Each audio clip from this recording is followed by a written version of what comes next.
What started as a Halloween curiosity turned into a career for a Hamilton man, and not just a career, but a way of changing lives. I visited with Steve Weber, who bears more than a passing resemblance to one of America's best-loved stars.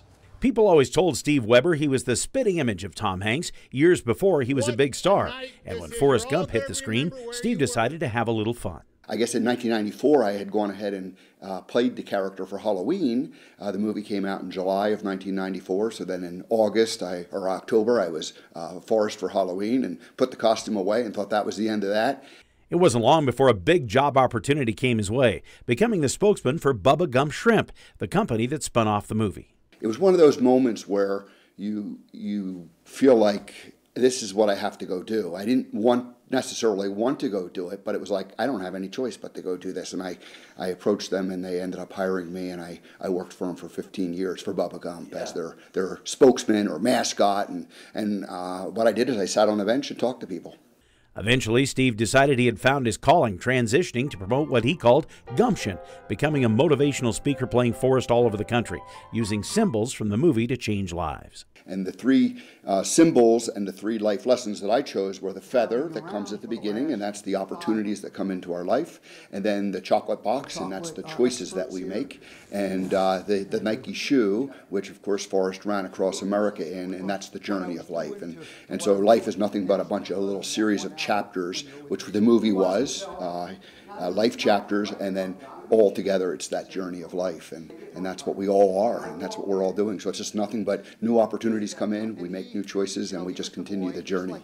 Because we're not victims here, we're not powerless, we get to choose whatever, and actually, you know, there's clues, we can figure it out. When I'm driving too fast, it makes me nervous, and when my life is going too fast, it's not much fun. I want to be involved in being that deliverer, help deliver that message and do it in a way that's fun, but also a way that is important, because we all have to keep changing. I'm not a smart man, but I'm going to use my imagination for good things to happen.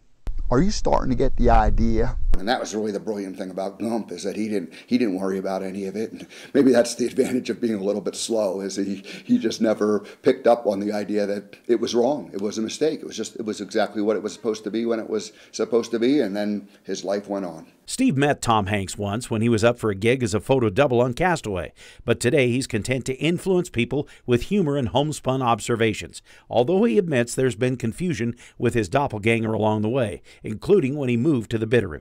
And I'm going around meeting people and talking, and I ended up meeting somebody, and he said, "You're not going to believe it, but Tom Hanks was in town a couple weeks ago ready to buy some property here." And I'm thinking, oh my God, what's the coincidence? What's the chances of that? Well, it was me.